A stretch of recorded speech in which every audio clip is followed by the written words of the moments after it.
What if I told you that the word freedom means something completely different in Islam than what you've been taught?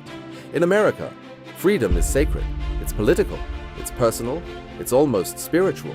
But for many in the West, Islam represents the opposite: restrictions, rules, submission. So let's ask the uncomfortable question: if Islam literally means submission, how can it possibly support freedom? Or maybe we've misunderstood both Islam and freedom itself.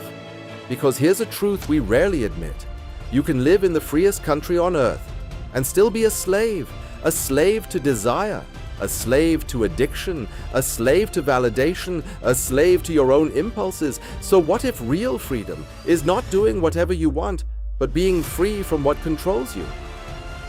Tonight, we're not debating politics. We're asking a deeper question. What does it actually mean to be free? And can Islam offer an answer the modern world is missing? In the United States, freedom is foundational. The national identity was built on liberty. The Declaration of Independence speaks of life, liberty, and the pursuit of happiness. Western political philosophy, from John Locke to modern liberal thinkers, centers around individual autonomy.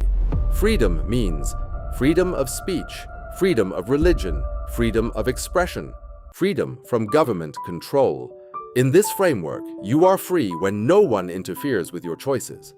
But here's something interesting. Even in the West, freedom has limits. You cannot steal. You cannot harm others. You cannot violate certain moral norms. So freedom has always had boundaries.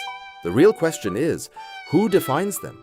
Islam begins with a radical declaration: La ilaha illa Allah.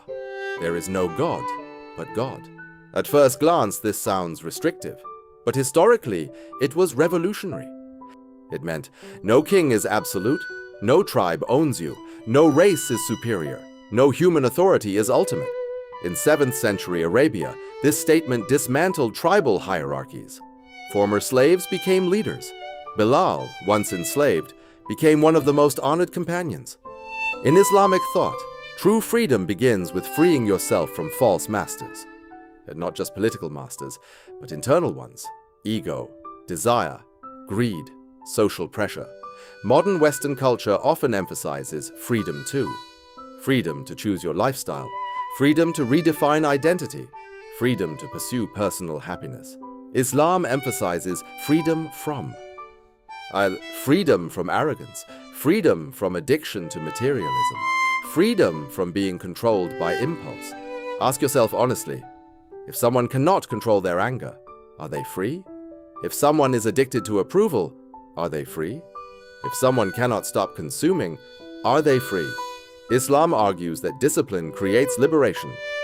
Just like athletes restrict their diet and routines to become stronger, boundaries are not chains, they are structure, and structure can create strength. So why does Islam seem incompatible with Western freedom? The tension is not about basic civil liberties. Many Muslims living in America value constitutional protections. Yeah, the deeper tension is philosophical. Farmed, modern Western culture increasingly believes morality is subjective. Islam asserts morality is objective. In one system, individuals define truth. In the other, truth defines the individual. That's the real divide. But disagreement does not automatically mean oppression. It means different foundations. For many Americans, Islam is seen through headlines: extremism, violence, oppression. But 1.9 billion Muslims exist across diverse cultures.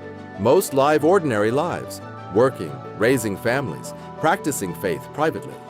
Historically, Islamic civilizations preserved and developed philosophy, science, mathematics, and medicine.